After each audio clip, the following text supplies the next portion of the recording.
Araw ng Lunes, pagpalain tayo ng Diyos, halika ating pakinggan ang mensahe ng Biblia para sa atin. Ang daily Bible verse sa 1 Chronica chapter 16 verse 34 ay naglalaman ng isang malalim na aral tungkol sa pasasalamat at pagpuri sa Diyos. Ang talata ay nagsasabi, "Purihin si Yahweh sa kanyang kabutihan, pag-ibig niya ay tunay, laging tapat kailanman."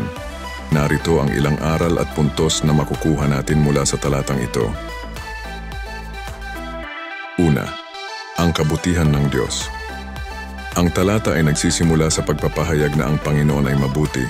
Ito ay isang paalala na ang Diyos ay hindi lamang makapangyarihan, kundi siya rin ay mabait at mapagmahal. Ang kanyang kabutihan ay hindi lamang isang abstract na konsepto, kundi ito ay isang bagay na nakikita natin sa kanyang mga gawa at sa kanyang pakikitungo sa atin. Pangalawa, ang walang hangganang pag-ibig ng Diyos. Ang talata ay nagsasabi rin na ang kanyang pag-ibig ay nagpapatuloy magpakailanman. Ito ay isang paalala na ang pag-ibig ng Diyos ay hindi nagbabago, hindi nagtatapos, at hindi nag-uurong sulong. Ang kanyang pag-ibig ay walang hanggan at ito ay isang bagay na dapat nating ipagdiwang at pasalamatan. Pangatlo, ang pangangailangan ng pasasalamat.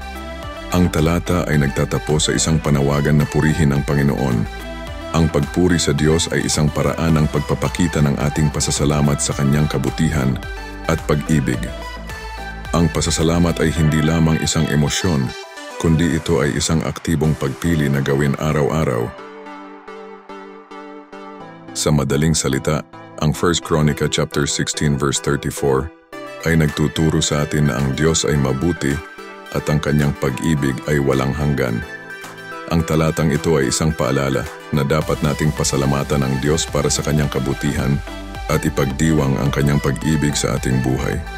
Narito ang ilang karagdagang puntos na maaaring makatulong sa pag-unawa sa talatang ito. Ang talata ay bahagi ng isang mas malaking himno ng pasasalamat na kinakanta ng mga Israelita. Ang himno ay naglalaman ng mga salmo at mga talata mula sa iba't ibang bahagi ng Biblia. Ang himno ay nagpapakita ng kahalagahan ng pagsamba at pagpupuri sa Diyos. Sa pangkalahatan, ang 4 Chronica chapter 16 verse 34 ay isang mahalagang talata na nagpapaalala sa atin ng kabutihan at pag-ibig ng Diyos. Ang talatang ito ay isang paalala na dapat nating pasalamatan ang Diyos para sa kanyang mga biyaya at ipagdiwang ang kanyang pag-ibig sa ating buhay. Purihin ang Diyos. Hallelujah. Amen. Thanks God, nawa nagustuhan niyo ang video. Sa ngayon lang po nakapanood ng video ay follow niyo po si Brother Chris sa kanyang YouTube. Please subscribe at Bro Chris channel at follow sa kanyang Reels at like. Subscribe and share, comment. Thanks for watching and listening. God bless you. The Word of God is a guide in daily life.